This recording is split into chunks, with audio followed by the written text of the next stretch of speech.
सहने में जो आनंद है भोगने में नहीं है, विश्वास करो। ये भोगी सब देखो मच्छर नहीं उड़ाए उड़ते, सच्ची मानना। छोटी छोटी बातें, छोटे छोटे विकार, कल्पनात्मक भय, ये सब मच्छर है। ये सब आकर के प्रेरित करते, क्लेशित, अशांत, नींद नहीं आ रही, नाना प्रकार की चिंताएं ग्रसित।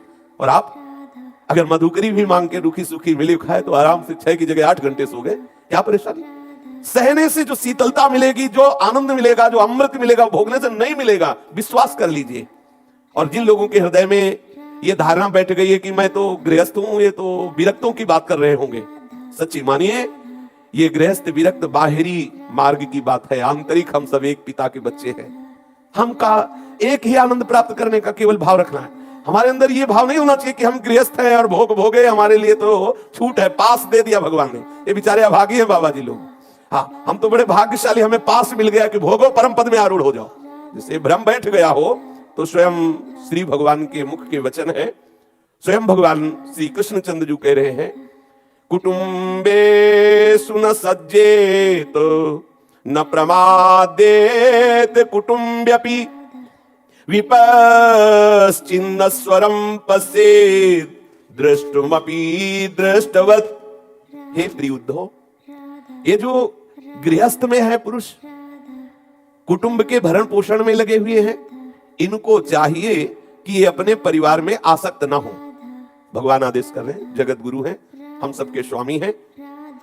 बड़ा कुटुंब हो तो भी वो भजन में ये प्रमाद न करे कि हम तो परिवार के पालन पोषण में ही, व्यापार नौकरी आदि में ही अपने समय को लगाए हुए हैं। भाई हमें तो समय भजन का नहीं मिलता, सत्संग का नहीं मिलता, ठाकुर सेवा का नहीं मिलता। बड़ा परिवार है तो स्वयं भगवान कह रहे हैं, प्रमादेत कुटुंब्यपि न, वो प्रमाद ना करे बड़ा कुटुंब जान करके कि हमें तो बहुत व्यापार नौकरी के द्वारा धन कमाना है, परिवार का भरण पोषण करना है, भजन पूजन नाम जप ये सब बाबा जियों के नाम है, उनको करना है। भाई हम गृहस्थ हैं, हम खूब भोग भोगे, परिवार में ऐसे खूब आसक्त रहे और बाद में ठाकुर जी विमान लेके आएंगे कि बैठो इसमें चलो, बड़े कृपा की तुमने। बहुत सावधान।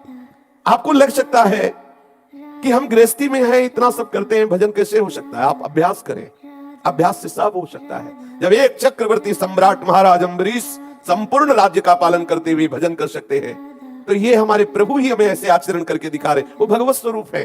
तो हम भी तो प्रभु के बच्चे हैं। हमें अगर छोटा सा परिवार मिला है, 10, 20, 25 लोगों के भरण पोषण की सेवा मिली है, तो हम बहादुरी के द्वारा खूब व्यापार नौकरी आदि करते हुए, भगवत स्मरण करते हुए, सत्य का पालन करते हुए, धर्म का पालन करते हुए अपनी जीवन यात्रा पूरी करें। यदि हम परिवार में आसक्त होकर प्रमाद वश ऐसा कि मुझे भजन करना, संयम से रहना, ये सब मेरे विषय नहीं है, भूल मत करो। हम सब भगवत कार्य के लिए आए हुए हैं। जैसे कई बार चर्चा में कहा है, प्रभु ने 84 लाख योनियों से हमें निकाल कर बीच चक्र से और मनुष्य शरीर दिया है। ये हमारे किसी कर्म का फल नहीं है। कोई ऐसा ना सोचे कि हमने कर्म किया तो मनुष्य बने।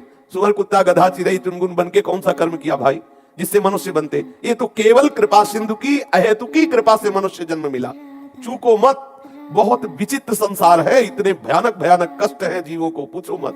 सावधान हो जाओ, एक एक कदम संभाल संभाल करके चलो। जब प्रभु ने भेजा तो जो वैराग्य मार्ग के पथिक बने, उनसे प्रभु ने पूछा कि तुम जाओ और मृत्यु लोक में मेरा भजन करके मुझे प्राप्त हो। बोले ठीक है प्रभु, जैसी आज्ञा। लेकिन एक ने कहा कि प्रभु हम बिना दुल्हन के नहीं रह सकते, बिना लड़का बच्चा के नहीं रह सकते, बिना संसार के सुखों के नहीं रह सकते। तो बोले दिया, जाओ ये सब दिया, लेकिन मेरा विस्मरण ना होने पावे, ये ध्यान रखना। प्रभु ने तुम्हें भेजा है एक जन्म केवल, आप सतत स्मरण कर ले तो आप इस संसार चक्र से मुक्त हो जाएंगे। आप बिना इन भोगों के नहीं रह सकते थे, इसलिए गृहस्थ धर्म में आपको प्रभु ने ये सब सृष्टि के भोग दिए। लेकिन शर्त है, उनको भोगते हुए तुम भगवत स्मरण करो।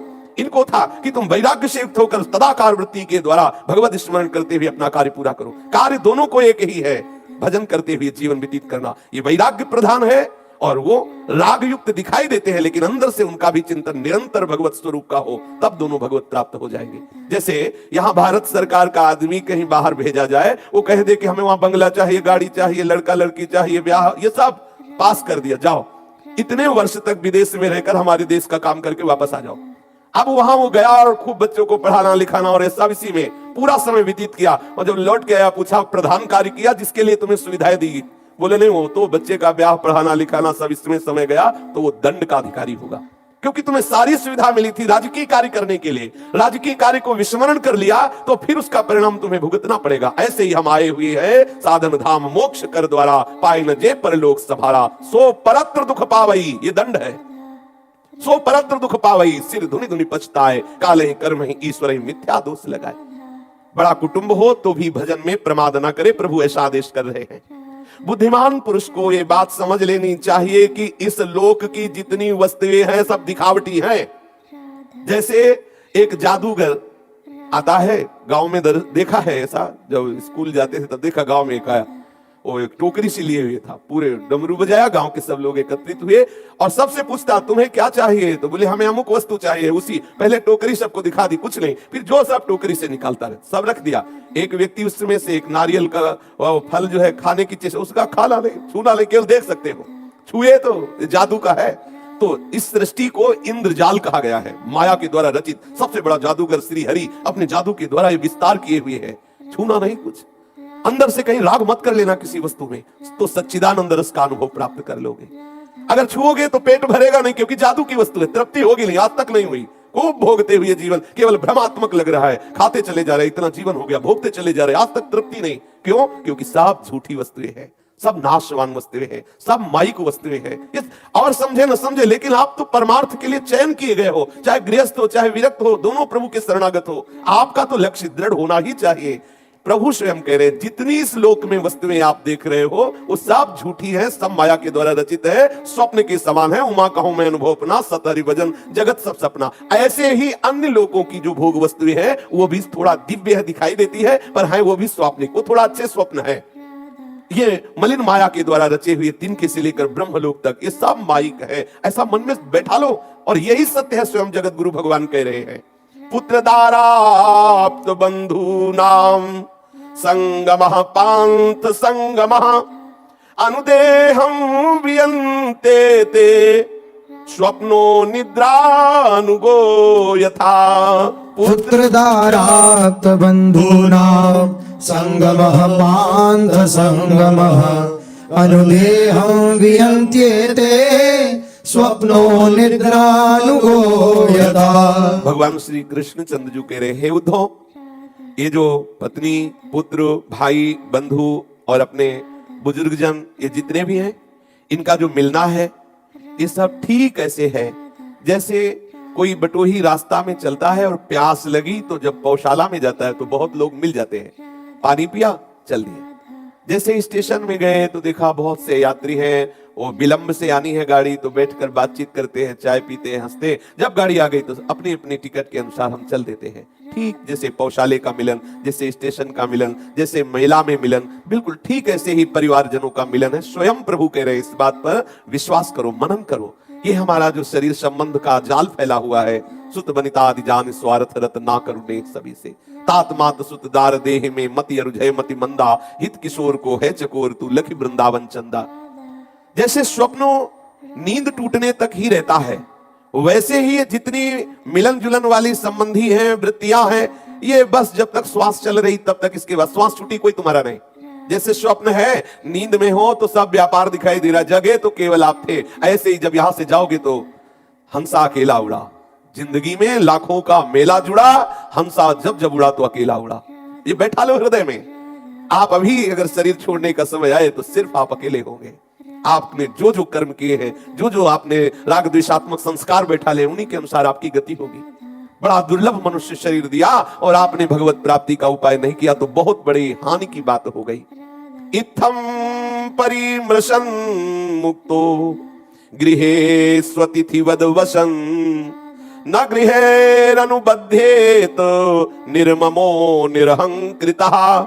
इसलिए गृहस्थ को चाहिए कि इस विचार से अपनी बुद्धि को युक्त रखे कि जितना हमारा परिवार है पौशाला में मिले हुए व्यक्तियों की तरह है। जब मुझे जाना होगा तो सिर्फ अकेले अपने कर्मों का बोझा लेकर जाना होगा। प्रभु कह रहे हैं गृहस्थ को चाहिए इस प्रकार विचार युक्त रहे और गृहस्थी के काम धंधों में फंस करके भगवत भजन का विस्मरण न कर दे। ऐसे हैं गृहस्थी के, ऐसे जंजाल है, भजन की तो बात जाने दो, चैन नहीं है, विश्राम नहीं है, कितनी कामनाओं की भीड़ लगी हुई है। गृह कारज नाना जंजाला, ते अति दुर्गम शैल विशाला, यही सरावत अति कठिनाई, राम कृपा बिनु आए न जाई। पूज्य श्री गोस्वामी तुलसीदास जी कहते हैं बड़े बड़े पहाड़ हैं ये गृहस्थी की कामनाएं, जिनको लांघ कर सत्संग तक आना, भजन करना, ये तो बहुत कठिन है। भगवत कृपा से ही कोई ऐसा जो गृहस्थी में है, सत्संग करता है, शास्त्र स्वाध्याय करता है, ठाकुर सेवा करता है, शरणागत होकर भजन करता है, वो तो कोई बिरले ही कृपा पात्र जन है। जो परिवार में आसक्त हो जाता है, घर में आसक्त हो जाता है और मान लेता है यही सत्य है, परिणाम में उसकी दुर्गति हो जाती है। क्योंकि आप आए थे जीवन मुक्त होने के लिए, सिर्फ अवसर मिला है आपको जीवन मुक्त होने का। ये मनुष्य शरीर बहुत ही भयावह संसार है।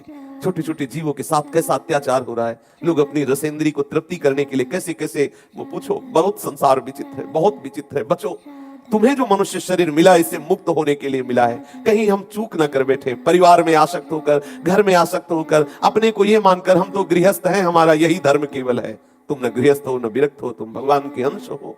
अपने आत्मस्वरूप प्रभु को प्राप्त करना तुम्हारा परम कर्तव्य है। सा वही पुंसाम परो धर्मो यतो भक्ति रथोक्षजे। भगवान श्री कृष्ण के चरणों में भक्ति हो जाना, यही जीवन का परम लाभ है, यही परम धर्म है। जो इस शरीर में अहंकार कर लेता है, शरीर का अहंकार, मैं स्त्री में पुरुष, मैं विद्वान, मैं जवान, मैं रूपवान, मैं गुणवान, मैं धनवान, इस अहंकार के अंतर्गत ही आता है।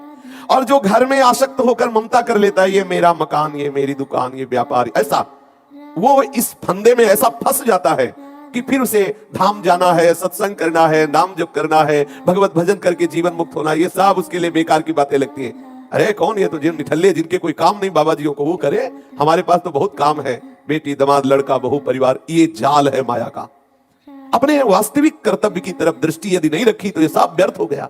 वास्तविक कर्तव्य है भगवत प्राप्ति, ये सच्ची मान लीजिए सबके लिए। कब जगोगे? अगर इस जन्म में नहीं जगे तो कब जगोगे? जब से सृष्टि हुई यही सब करते चले आए। ये बहुत बढ़िया अवसर प्रभु ने दिया, जाग जाग, ये जागने के लिए अवसर दिया है। जाने तब ही जीव जग जागा, जब सब विषय विलास विरागा। जाग जाग, जे ही तू जगेगा, तेरा स्वप्न टूटेगा तो तुझे दिखाई देगा, जे जाने जग जाए हेराई, जागे जथा स्वप्न भ्रम। ये सब भगवती माया के द्वारा रचित नाटक है। भगवान श्री कृष्ण स्वयं कह रहे हैं, कर्मभिर्गृह मेधि यैरिष्ट्वा मामेव भक्तिमान् तिष्ठेद वनं वोपविशेत् प्रजावान् वा परिव्रजेत् यत्स्वासक्तो मतिर्गेहे पुत्रवित्तैषणातुरः स्त्रीणः कृपणधीर्मूढो ममाहमिति बध्यते। गृहस्थ को भक्तिमान होना चाहिए। आए हुए अतिथियों की सेवा, संत सेवा, ठाकुर सेवा और जो भी, और निरंतर नाम जप, जो भी अन्न धन है उससे हम जब गौ सेवा, अतिथि सेवा, ठाकुर सेवा, संत सेवा ये करते हैं ना, तो हमसे कुछ ऐसे अपराध होते रहते हैं जो जाने अनजाने में। जैसे कोई कृषि करता, खेती करता है तो जोतने में या ऐसे पदार्थ फेंके जाते हैं फसल रक्षा के लिए, जिससे बहुत से जीव मरते हैं। सोहनी लगाने में बहुत से जीव मरते हैं। कई ऐसी प्रक्रियाएं हैं जिसमें बचाना भी चाहे तो नहीं बचा सकते, बहुत से जीवों की हत्या हो जाती है। यदि अतिथि धर्म का, साधु सेवा, ठाकुर सेवा, गौ सेवा, ऐसी सेवाएं होती है, भगवत स्मरण होता है, तो निष्पाप होकर वो भक्तिमान गृहस्थ भगवत प्राप्ति के योग्य हो जाता है। भक्तिमान पुरुष गृहस्थोचित शास्त्रोक्त कर्मों के द्वारा मेरी आराधना करता हुआ अगर घर में ही वास करता है और मेरे भक्ति मार्ग का अनुसरण करता है घर में रहकर, तो भी वो भगवत प्राप्त हो जाता है। समय नहीं है उसको कि वृंदावन अखंड वास करे, कभी कभी समय निकालकर वृंदावन आ गया, सत्संग रोज सुने, शास्त्रों का स्वाध्याय करे। आजकल तो यंत्रों के द्वारा सुविधा है, हम किसी भी संत महापुरुष के वचन श्रवण कर सकते हैं। कुछ समय ऐसा निकाले, एकदम एकाग्रता पूर्वक भगवत चिंतन करना, नाम जप करना, तो गृहस्थी में रहते हुए वो भक्तिमान पुरुष भगवत प्राप्ति कर सकता है। अगर उसका पुत्र सयाना हो गया है और लगता है कि गृहस्थी को संभाल लेगा, तो उसको चाहिए कि जबरदस्ती परिवार का त्याग करके भगवत मार्ग का पूर्ण रूप से अनुसरण कर ले। बरबस राज सुतहि नृपदीना हरिताप गवन बन की ना। फिर उसमें मोह की गुंजाइश न रखे, जबरदस्ती ना चाहते हुए भी मन आसक्त है, राग कर रहा, पर छोड़ देना चाहिए। पुत्र शयाना हो गया, परिवार का भार उस पर छोड़ करके भगवत मार्ग का अनुसरण करे। और आजकल भगवत कृपा से ऐसे पुत्र होते हैं कि भार रखने की जरूरत ही नहीं। माता पिता को छोड़ दिया और विदेशों में जाकर के ब्याह करके नौकरी करते, माता पिता किस स्थिति में पता ही नहीं, अपने आप बैरागी बना देते हैं। तुम्हें राग करने की जरूरत नहीं। ज्यादा राग करोगे तो अनाथालय में छोड़वा देंगे, वृद्धालय में जहां वृद्धों की सेवा होती है, बहुत सावधान। स्वयं भगवान आदेश कर रहे, यदि पुत्रवान हो, पुत्र शयाना हो गया हो, तो घर गृहस्थी का भार सौंप करके मेरी प्राप्ति के लिए पूर्ण तन्मयता पूर्वक भजन करे, संन्यास मार्ग को स्वीकार कर ले। जो लोग मेरी आज्ञा के अनुसार गृहस्थ जीवन ना बिता करके परिवार के जनों में फंस जाते हैं, घर में आसक्ति कर लेते हैं, स्त्री पुत्र धन की कामना में फंसकर हाय हाय करते हुए वृद्धावस्था आ गई, मूढ़तावश स्त्री लंपटता, मोहवश पुत्र प्रियता और कृपणतावश धन की प्रियता, फिर वो इस फेर में पड़कर नरक जाते हैं, फंस जाते हैं। प्रायः ऐसा ही हो रहा है। हम अपने जाल में खुद फंसते चले जा रहे हैं। जब हमें मुक्त होने का प्रभु ने अवसर दिया मनुष्य शरीर, तो इतना राग फैला लिया, पूछो मत। अनाथा मामृते दीना कथम जीवंति दुखिता। हे उद्धव, जो मेरी आज्ञा नहीं पालन करते, प्रभु की क्या आज्ञा है? परिवार में राग न करते हुए, मेरा स्मरण करते हुए कर्तव्य का पालन करो, अतिथि सेवा, ठाकुर सेवा, गौ सेवा, संत सेवा करते हुए भजन परायण रहो। अगर ये आज्ञा पालन नहीं करते तो उनके हृदय में बैठ जाता है क्या? हाय हाय, ये मेरे बच्चे बहू ये सब बिगड़ जाएंगे अगर हम भजन करने लगे। हमको तो रात दिन पर डांट लगानी होती है तभी ये अच्छे रहते हैं, और मेरे बिना ये सब कैसे जिएंगे? और वो मना रहे कि मर जाए। ये बुढ़ौना दरवाजे में बैठे कफ डालता रहता, खांसता रहता है, हल्ला मचाता रहता है। भगवान इसे पूछ लो, परिवार के मनाते हैं, और वो सोच रहा है, लाठी लिए चश्मा संभाल के देखता रहता है कौन आए कौन गए, और वो सोचता रहता है अगर हम मर गए तो सब बर्बाद हो जाएगा, और वो मना रहे हैं मर जाए तो आबाद हो जाए हम। बहुत विचित्र भगवान की माया है। अगर मैं न रहा तो ये मेरे वृद्ध परिवार, ये मेरी पत्नी, ये मेरे बच्चे बहु सब कैसे, मेरे बिना तो इस सृष्टि का काम नहीं चलने वाला। वो ऐसा सोचता है। और है किसी का, स्वयं जाके वो कुछ कर नहीं सकता, लाठी लिए दरवाजे पे बैठा वो गणित लगाता रहता है, अगर मैं ना हूं तो पूरा घर बर्बाद हो जाए, ऐसे सोचता रहता है। ये भगवान कह रहे हैं, कोई व्यक्ति नहीं बोल रहा, स्वयं जगत गुरु सबके अंतःकरण में बैठे हुए जो जान रहे वही बोल रहे हैं। वो हाय हाय करता रहता है। जब उसके भजन का समय था तो भोगों में लगा, अब जब जाने का समय हुआ तो अब एक बार भी रामकृष्ण हरि नहीं निकल रहा। एक बार पूज्य स्वामी श्री वामदेव जी महाराज अपनी मंडली के सहित विचरण कर रहे थे, तो देखा कि एक जवान आदमी एक बूढ़े को जूते से पीट रहा है, और बूढ़ा बेचारा विकल हो रहा है। जब वो पीट के घर में गया तो स्वामी जी महाराज मंडली को रोके और अपना स्वयं गए अकेले। कहा, बाबा ये जो पीट रहा था ये कौन है? ऐसी दुष्टता, जवान होते हुए वृद्ध को पीट रहा था। बोले तुम कौन हो? बोले हम मंडली के साथ विचरण करते हैं, साधु वेशधारी हैं हम। ये तुम्हें कौन पीट रहा? बोले हमारा लड़का हमें पीट रहा था। अरे बोले ऐसे दुष्ट लड़के का त्याग करो, चलो मंडली के साथ खूब आराम से खाओ पियो भजन करो, तुम्हारी वृद्धावस्था है। बोले लड़का हमारा पीठ हमेरा, तेरे को क्या परेशानी, तू भाग यहां से। स्वामी श्री वामदेव जी महाराज प्रणाम किए कि हे हरि तुम्हारी बड़ी विचित्र माया है। बड़े महापुरुष हुए स्वामी श्री वामदेव जी महाराज।